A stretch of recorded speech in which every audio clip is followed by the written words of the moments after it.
Que pasa to the pack? It is Pack here. AKA your mama's best friend, your daddy's worst nightmare. This is for the real OGs. This is for the subscribers who actually watch this kind of content. Instead of just watching the roster updates, y'all are here for this. We're going to talk about the player ratings in NBA 2K23 and the Twitter reactions from NBA teams and 2K themselves and all that stuff, and talk about people's reactions and what I think about it. If you like that kind of content, please join the pack and subscribe. It helps the channel out a lot. Let's get it, man. The very first, I guess, topic to discuss is Ben Simmons. So actually, let me show you the post itself. NBA 2K makes this post. It says, agree or nah with these updated 2K ratings. We have Ben Simmons -3. We have Jason Tatum +1 and Joel Embiid -1. So I guess from a general opinion, not really opposed to any of this. It's early in the season. You don't want to give extremely different ratings after just 2 weeks of basketball. This is fine with me. I think Ben Simmons has been playing pretty poorly. Jason Tatum's, playing at an MVP level low-key. And Joel Embiid's just, it's more the team's fault, but he's not playing great either, right? Let's look at the comments on Twitter and see what they think. So Wayne Jensen says, bro, Ben ain't in that bad. Karl Marx says, no, he's actually been worse. That's crazy. Man, do we think Ben Simmons is below an 80 overall? Nah, this person, Senior5, says Ben Simmons only down 3 after spending all season running laps on a court is crazy. Him even being a 70 would be generous. Okay, now we're talking really bad about Ben Simmons. Maybe I need to look at his stats, like actually his stats for a moment. So on a Brooklyn Nets team that's been struggling pretty bad, Ben Simmons is at an 80 overall, which is the lowest he's ever been. Even as, I think that's even lower than when he was as a rookie. That's like his all-time lowest, right? He is the 7th leading scorer on the team. Ain't no way this dude's only averaging 6 points in 31 minutes a game. He's averaging 6 points in 31 minutes a game on 44% from the field, and he doesn't even shoot threes, which is insane to me. But he is averaging 6 rebounds and 7 assists. He's essentially Draymond. With a steal and a block a game. He's Draymond. That's all that's telling me. He's playing exactly like Draymond does, a triple single, right? The difference is Draymond plays, I'd argue, better defense than Ben Simmons. I haven't seen Ben Simmons play that good defense yet. I haven't been paying attention to the Nets yet because they're pretty bad so far. But if Ben Simmons is playing like Draymond level defense, then yeah, I'm okay with him being like an 80 overall. But if he's not, then by definition, he should be lower than an 80 overall. Do they ever do that to Ben Simmons? That'd be wild. I'd be very shocked if they ever did that. But by definition, he's supposed to be a little lower than that, which is crazy to me. Ethan Finn says this, I'm sorry, I don't care if he's a good defender or not. If you cannot or will not shoot the basketball, you will not be rated an 80. Again, Draymond also isn't like the most elite scorer ever. What is Draymond averaging this season? Draymond is averaging so far 9 points a game, right? He does shoot his open shots, to be fair, and he's shooting way better efficiency-wise than Ben Simmons. But Draymond's another player that doesn't really shoot that much either, but is so elite at everything else that it doesn't matter. Again, if Ben Simmons can keep getting rebounds and playmaking and set up others while being an elite defender, he's still around like at 83, but I could never see Ben Simmons ever being higher than that if he's going to refuse to score. That's just crazy to me. So this one's a pretty controversial one, but it's pretty popular topic right now. Russ's Palace says, why would y'all downgrade Russ? And SM7 says he was trash before coming off the bench, but they're probably going to bump him up if he keeps playing the way that he's been playing. So I don't have the exact numbers on me, but more or less, I remember it was like the games that he started, the Lakers were like 0-3 or 0-4. It was like 13 points on like 20% from the field. It was terrible, right? And ever since he's been coming off the bench with the second unit, he's averaging, I believe the Lakers are 3-3 or something close to that. And he was averaging like 50% from the field, 18 points, like 8 rebounds, 8 assists. He's doing the Russell Westbrook that we know he plays like, right? I think it's a great decision to have him come off the bench. He's been thriving. I'm happy for him.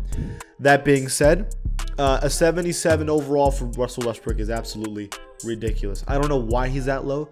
If they had left his rating alone, then maybe. But that roster update came out after he was coming off the bench and playing well. And I'd argue that he should have gone up to an 80 overall. He is the 3rd best player on this team. Non-debate to me. He is the 3rd best player on the Lakers right now. And for his rating to be tied as the 3rd best player with like 3 other players, like Patrick Beverley and Lonnie Walker, I think that's ridiculous. I think he's easily, at least to me, an 80 overall. I think it's just disrespectful at this point. I think people like to hate on Russ. That's what I've been noticing. I'm not going to say that this dude's amazing. He hasn't been playing worse than ever. I'm not going to say that. I'm just going to say that to say that he's anything below an 80 is kind of ridiculous to me. Now let's talk about the rookies. So there's 2 rookies on this page. It is Paolo Banchero and also Bennedict Mathurin. One gets +5, one gets +6. Both have massive upgrades. Bennedict Mathurin enters the 80 overall club as a rookie after 2 weeks. And then Paolo Banchero, he's an 83 overall as a rookie already. It would not be surprised if it even goes up even higher. The thing about Paolo is crazy. He has the 2nd most points scored all time in his first couple games. The only player that has more was Shaq. That's it. That's the list, right? More than Michael Jordan, more than LeBron James, more than, a bunch of players. Paolo beats them in that category. Paolo Banchero's legit. He's a legit player. He's 83. Would not be surprised if he ends up as like an 85. However, there's one player's rating at Bennedict Mathurin, 80 overall, should be higher. Let's look at the replies. LBJ says Mathurin should be definitely an 82 and above. So I want to show you his stats to understand how good Bennedict Mathurin has been. Bennedict Mathurin has been averaging 21 points in only 28 minutes. So he's playing less minutes than Paolo Banchero, averaging a little less than him, but he's been way more efficient than Paolo so far. So to me personally, he is tied as Rookie of the Year with Paolo, and rating wise, they should be the same. So like an 83, 84, they should both be that rating. They've both been that good.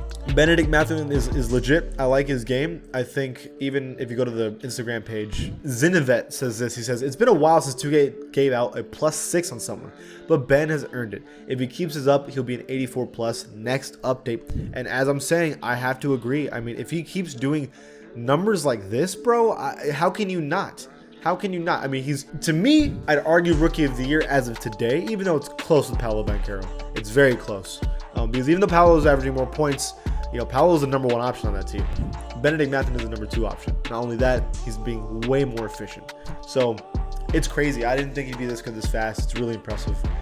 And I mean, I genuinely think we're looking at Rookie of the Year right here, straight up. Now the final thing is Luka Doncic's rating. So he gets a +1 by 2K, making him a 96 overall. Now I think a lot of people had him winning MVP this season, and he's started off the season proving that. I believe he's leading the league in scoring, just straight up. And you got so many people here. Jaden says should be a 98. Hopeful says should be a 97 along with Giannis. 99 in our hearts. +4 to be more accurate. He should be legit and 98. He's going crazy to start off the season. I mean, someone did a poll and they think he should be a 98 overall straight up. Look, Luka Doncic is at least tied for MVP right now with Giannis. He's a leading scorer in the NBA. He is, I mean, that team roster-wise is not fantastic, and he's still winning with them. It's impressive. Luka Doncic is just so good. It's insane. I can't believe anyone had doubts. I had doubts with him coming into the NBA, and he's just shut everyone up. He's just so good. This is my personal opinion. What I genuinely believe is that Luka is playing like a 98 overall. But that means if we're going to make Luka 98, which I believe he is, I think we also have to make Giannis at 98 as well. Because even though Luka is a more complete player than Giannis in terms of offense, Giannis is a leagues and bounds better defender than Luka. So they both have their pros and cons. I believe they're even ranking wise. And you can't, I mean, I'm sure there's Luka fans out here that are like, there's no way you believe that. I don't care if you think Giannis isn't skilled. There's, like, at the end of the day, NBA champion, he's been the most dominant player in the NBA statistically, and he's been one of the best defenders in the NBA statistically. I mean, you can't deny someone. It doesn't matter if you think their game isn't fleshed out. Regardless, they're winning and doing well. And just like Luka, you could say Luka's not athletic and he doesn't have good defense, and regardless, he performs well. So, to me, Luka and Giannis tied for the #1 best player in the NBA at a 98 overall, and I think no one else is even close, right? Unless I'm missing someone that I think is like maybe borderline, but yeah, as of today, I would say it's those two, like by 2 overalls at least from everyone else. I just abused my mic there. Yeah, it's impressive. Do I think Luka will end up at the 99? That'd be crazy. I mean, again, we're talking about 99 overall. They only give that to like LeBron and Jordan, right? So that'd be crazy. It would have to take like a 40-point per game season for them to give him a 99. It's as simple as that. It has to take a revolutionary type of season for them to give him that high. But I think 98 will be the max he gets, and I think he can get it straight up. What do you guys think about all the ratings? Let me know your opinions in the comments below. And if you like this channel, please give it a sub. I'll see you guys next time.